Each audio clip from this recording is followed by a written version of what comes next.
tafuteni Book of Ink tablet ya kwanza mpaka ya 14. Mtamwona Zihosudura Anu pamoja na yuko mtu anaitwa Maduki. Yeye Maduki the God, Maduki wanasema the Asapa the throne, the Asapa the Maduki one, au Misri wanamuita Amen Ra. Huyo ndo Ra, Amen. Huyo ndo Maduki, mtu hatari.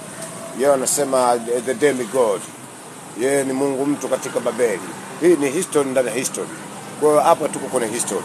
Hapa tutaki kuchambua dini ya mtu. Dini ya mtu tunaichambua kutokana na vile yaliyopo. Sio kwamba sisi tunataka ugomvi na mtu, hapana.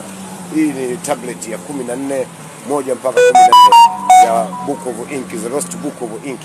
Vile vile natakiwa ukasome wanasema Code of Hammurabi.